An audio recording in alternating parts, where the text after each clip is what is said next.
The more we ride our bikes, the more wear our chains are subjected to, and a worn out chain can cause damage to other components on your bike. So in this video, I'm going to show you how to measure and check the wear of your chain.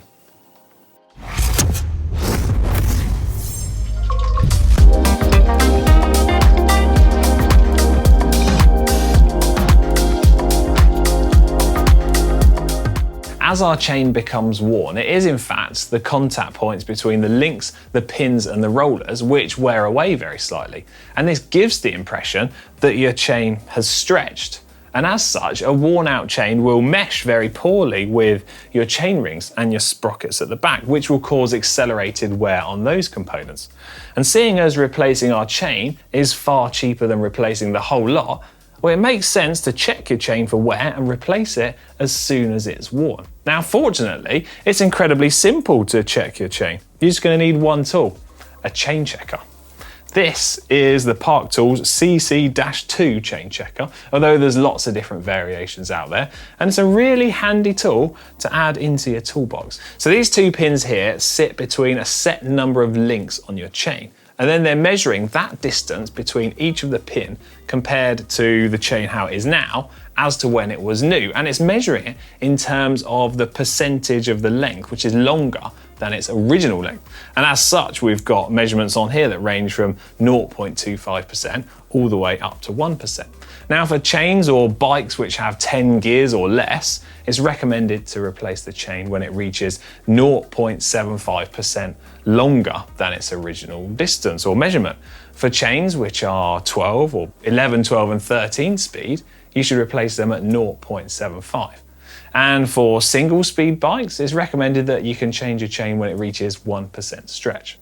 So how do we actually go about using this? Well, we can measure the wear on the top or the bottom section of our chain. It doesn't actually matter. The first thing we need to do is to take the left-hand pin, so the pin which is attached onto this black sliding section, and place it in between the inner links of our chain.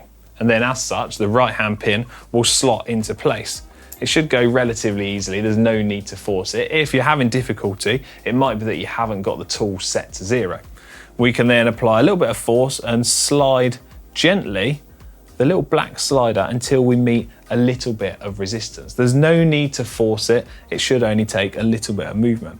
At this point here, we can look through the top of the tool and see what measurement we have.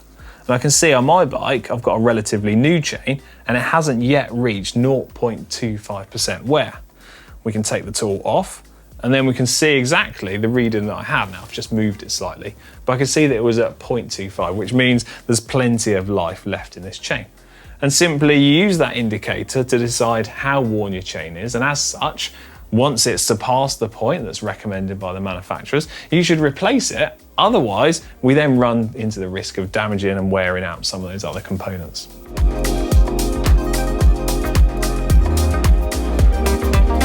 Having assessed the wear of your chain means you can then decide if you want to go ahead and replace it or whether you just need to check it in the coming months. It's quite good practice to measure the wear of your chain every month or so, but do be mindful that if your chain is worn and you leave it on your bike for a prolonged period of time, you are going to wear out those other components such as your sprockets and cassette and the chain ring as well, which is going to lead to a far greater and more expensive repair bill.